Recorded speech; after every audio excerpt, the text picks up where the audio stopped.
মুরব্বিরাও বাঁচবে না। এখানে মানুষকে উচিয়ে উচিয়ে বারবার তাদেরকে জাহান্নামে কঠিন শাস্তি দেওয়া হবে। আর জাহান্নামের আল্লাহর কাছে বলবে, আল্লাহ ঠান্ডা পানি দাও, ঠান্ডা পানি দাও। এইরকম ভাবে শুধু আল্লাহর কাছে পানি চাইবে, খাবার চাইবে। আল্লাহ তখন ফেরেশতাদেরকে বলবে, হে আমার ফেরেশতারা, যাও যাও আমার হতভাগা বান্দাকে তুমি পানি পান করাও। কি পানি পান করাবে? সুকুমান হামিমান ফাকাতাআহু। তাদেরকে গরম উত্তপ্ত পানি পান করানো হবে। এত গরম পানি পান করানো হবে।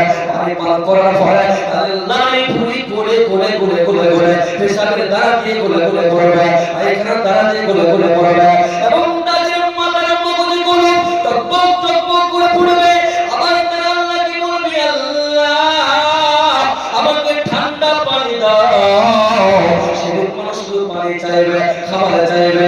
সেদিন মানুষরা বড় অসহায় হয়ে পড়বে, নিরাশ হয়ে পড়বে। কিন্তু ভাইরা আমার, সেদিন আফসোস করে কোনো লাভ হবে না। মালদারিরা আল্লাহকে বলবে, আল্লাহ গো মাগনা আনি মালি, আমি কি আর প্রথম সম্পদের মালিক ছিলাম, পরিবারের মালিক ছিলাম, আমি গ্রামের মালিক ছিলাম। আল্লাহ আমার মাল ধন সম্পদ কোনো কাজে এলো না, আমার ক্ষমতা বাহাদুরি মাস্তানি কোনো রকম কাজে এলো না। এইরকম ভাবে তারা কেঁদে এইরকম কথা বলবে। কিন্তু সেদিন আপনি মাথা ঢুকে পড়ে গেল, করলাম হবে না, হবে না, হবে না। সেদিন যদি জাহান্নামীদেরকে বলা হবে, হে জাহান্নামীরা, তোমরা বলো, তোমরা তোমাদের যদি পৃথিবীতে যদি গোটা পৃথিবীর পরিমাণ তোমার যদি সম্পদ থাকতো, তার বিনিময়ে কি তোমরা আজকে জাহান্নাম থেকে পরিত্রাণ চাইতে? তখন তারা বলবে, জি হ্যাঁ, আমরা পরিত্রাণ চাইতাম। ভাইরা আমার, তাদেরকে এই রকম ভাবে তাদেরকে উচিয়ে শাস্তি দেওয়া হবে। এরপরে বন্ধুরা আমার, ভাইরা আমার, বাচ্চারা আমার, জাহান্নামটা কত কঠিন জায়গা, জাহান্নামটা কত ভয়ঙ্কর জায়গা। ভাইরা আমার, জাহান্নামে যখন মানুষকে নিক্ষেপ করা হবে, জাহান্নামে যখন তাদেরকে জাহান্নামে দেওয়া হবে, হাজিহি জাহান্নামুল্লাযী কুনতুম তুআদুন ইসলাউহা ইয়াওমা বিমা কুনতুম তাগফুরুন। তখন তাদেরকে ফেরেশতা মণ্ডলী অপমান করে, লাঞ্ছনা করে, অপদস্থ করে তাদেরকে জাহান্নামে নিক্ষেপ করবে, জাহান্নামে তাদেরকে নিক্ষেপ করবে। সেদিন তাদের মাথার উপর রবে না, রবে না, রবে না। এরপর আল্লাহ রাসূল বলেন, যারা দুনিয়াতে সব থেকে ধনী মানুষ ছিল, দুনিয়াতে আরাম আয়েশে জীবন যাপন করেছে, দুনিয়াতে টাকাগুলো অনেক সুখের থেকে ছিল দুনিয়াতে, আর তাদেরকে মুহূর্তের জন্য, সেকেন্ডের জন্য তাদেরকে জাহান্নামের ভিতরে ডুবিয়ে চুবড়ে তাকে তুলে বের করা হবে। তাকে বলা আল্লাহর বান্দা ধরে নাও। হাদিসের রাবি হচ্ছে হযরত আবু হুরায়রা রাদিয়াল্লাহু তাআলা আনহু। তিনি ওই হাদিসটি বর্ণনা করেছেন। আল্লাহর নবী বিশ্বনবী জনাব মুহাম্মদ রাসূলুল্লাহ সাল্লাল্লাহু আলাইহি ওয়াসাল্লাম বলেছেন, যারা দুনিয়াতে সব চাইতে তাকওয়া আমার সম্পদশালী ব্যক্তি, তাদেরকে জাহান্নামের ভিতরে মুহূর্তের জন্য তাদেরকে জাহান্নামের ভিতরে চুবড়ে ডুবিয়ে তাদেরকে তুলে নেওয়া হবে এবং ফেরেশতা তাদেরকে জিজ্ঞাসা করবে, হে আল্লাহর বান্দা, তুমি কি দুনিয়াতে কোনদিন কি সুখে ছিলে? দুনিয়াতে তুমি কি কোনদিন আরামে ছিলে? দুনিয়াতে তুমি কি কোনদিন সুখে ছিলে, আরামে ছিলে? তখন তারা বলবে, না, আমরা সুখে ছিলাম না, আরামে ছিলাম না। তাহলে বন্ধু আমার, হাদিসটি বর্ণনা এই কারণে করেছে, জাহান্নামটা কি ভয়ঙ্কর জায়গা। মুহূর্তের জন্য তাকে চুবড়ে তাকে বের করা হবে। দুনিয়াতে কত সে ব্যক্তি দুনিয়াতে অনেক সুখে থেকেছে, আরামে থেকেছে, আয়েশে থেকেছে, কিন্তু তাকে মুহূর্তের জন্য জাহান্নামে চুবড়ে তাকে তুলে নেওয়া হবে এবং তাকে বলা হবে, আল্লাহর বান্দা, তুমি বলো, তুমি কি দুনিয়ার বুকে কোনদিন তুমি কি সুখে ছিলে? তখন সে বলবে, না, না, না।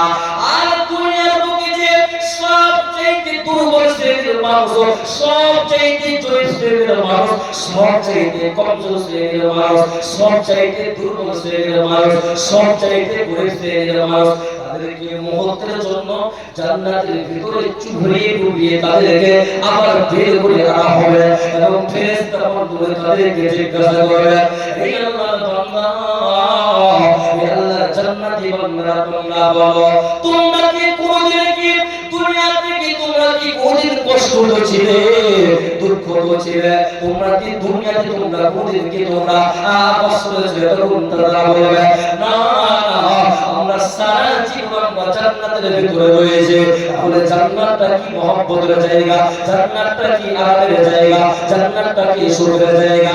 এই জন্য আল্লাহ রাসূল বলেছেন, শুনো, হুজিবাতিন নারু বিসসাওয়াদি ওয়া হুজিবাতিল জান্নাতু বিল মাকার। আল্লাহর নবী বলেছেন, পৃথিবীর আমার উম্মতেরা শুনে নাও, জাহান্নামকে আকর্ষণীয় জিনিস দিয়ে, লোভনীয় জিনিস দিয়ে, আকর্ষণীয় জিনিস দিয়ে, লোভনীয় জিনিস দিয়ে জাহান্নামের চারদিকে ঘিরে রাখা হয়েছে, চারদিকে তাদেরকে ঢেকে রাখা হয়েছে।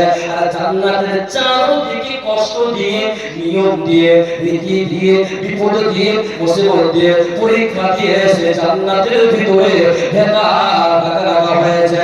এই জন্য আল্লাহ তাআলা বলেন, যারা দুনিয়াতে যারা কষ্ট করে জীবন যাপন করেছে, ঈমান আমলের সঙ্গে জীবন যাপন করেছে, তাদেরকে জান্নাতের ভিতরে কঠিন, তাদেরকে জাহান্নামে তাদেরকে কঠিন শাস্তি দেওয়া হবে। তাদের বাঁচার উপায় হবে না, হবে না, হবে না।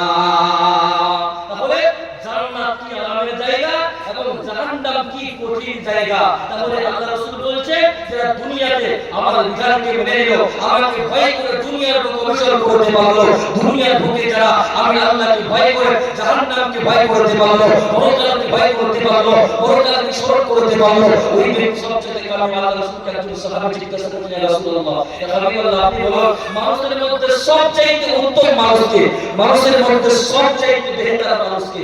আল্লাহ রাসূল বলেছেন, চরিত্র ভালো, ব্যবহার ভালো, ওই ব্যক্তি হচ্ছে সবচেয়ে মানুষের মধ্যে সবচেয়ে উত্তম ব্যক্তি, মানুষের মধ্যে সবচেয়ে ভালো ব্যক্তি। আবার আল্লাহ রাসূলকে আবার সাহাবীরা জিজ্ঞাসা করছেন, ইয়া রাসূলুল্লাহ, আপনি বলুন সবচেয়ে বুদ্ধিমান মুমিনকে, সবচেয়ে মুমিনের মধ্যে সবচেয়ে ভালো মুমিনকে? আল্লাহ রাসূল বলেছেন, সাহাবীরা তোমরা শোনো, মুমিনের মধ্যে ওই ওরাই হচ্ছে সবচেয়ে বুদ্ধিমান মুমিন। দুনিয়াতে বেঁচে থাকা অবস্থায় যারা কবরের পুঁজি করে নিল, জাহান্নামের পুঁজি করে নিল, পরজগতের পুঁজি করে নিল, আখিরাতের পুঁজি করে নিল, ওই ব্যক্তি হচ্ছে সবচেয়ে মুমিনের মধ্যে সবচেয়ে উত্তম মুমিন, মুমিনের মধ্যে সবচেয়ে বুদ্ধিমান মুমিন। অতএব ভাইরা আমার, বন্ধুরা আমার, বাবাজিরা আমার, মায়েরা বোনেরা আমার, সবাই থাকতে আমাদেরকে আমল করতে হবে, ভালো কাজ করতে হবে, ভালো কর্ম করতে হবে। আল্লাহ পাকের বান্দাকে আমাদেরকে পরীক্ষা করার জন্য, নির্বাচন করার জন্য আমি দুনিয়ার বুকে পাঠিয়েছি। তোমরা যদি পরীক্ষাতে কামিয়াব হতে পারো, পরীক্ষায় সাকসেসফুল হতে পারো, পরীক্ষাতে তোমরা যদি সফল হতে পারো, তাহলে তোমরা ইহকালে কামিয়াব হবে, পরকালে কামিয়াব হবে, পরজগতে কামিয়াব হবে, তোমাদের কোনো চিন্তা হবে না।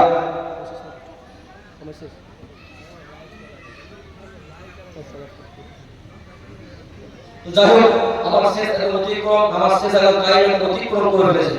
আমার সময় 1:30 পর্যন্ত আমার সময় দেওয়া আছে, যেহেতু আমার 35 হয়ে গেছে। তবে আপনাদেরকে বিশেষ অনুরোধ করে বলবো, আপনারা সকলে যারা এখন পর্যন্ত নামাজ পড়ছেন না, আল্লাহর বিধানকে মানছেন না, প্রত্যেকটা ভাই বন্ধুদের আহ্বান করবো, সকলে আপনারা নামাজ পড়ুন। কেন ভাই, দুনিয়াতে আমরা চিরস্থায়ী থাকার জন্য আজকে একবার আপনি চিন্তা করবেন, আপনি ছোট ছিলেন, আপনি যুবক হয়ে গেলেন, আপনি বৃদ্ধ হয়ে গেলেন, আপনার কালো চুল ছিল, আপনার সাদা চুল হয়ে গেল, আপনার চামড়া টাইট ছিল, আপনার চামড়া ঢিল হয়ে গেল, আপনার মাজা সোজা ছিল, আপনার মাজা বাঁকা হয়ে গেল, আপনার রক্ত তেজ ছিল, আপনার রক্ত গরম ছিল, কিন্তু আস্তে আস্তে আপনার রক্ত তেজ আপনার আস্তে দুর্বল হয়ে গেল, তারপরে পরিবর্তন হচ্ছে। এই জন্য ভাই আমার, বন্ধুরা আমার, সবাই থাকতে আমাদের আমল করতে হবে। পড়ছে দোয়া করি, হে আল্লাহ আমাদেরকে সকলকে সঠিক পথে তৌফিক দান করো, হে আল্লাহ আমাদেরকে সকল ঈমান আমলের সঙ্গে জীবন যাপন করার তৌফিক দান করো। আমি এখানে আলোচনা শেষ করছি।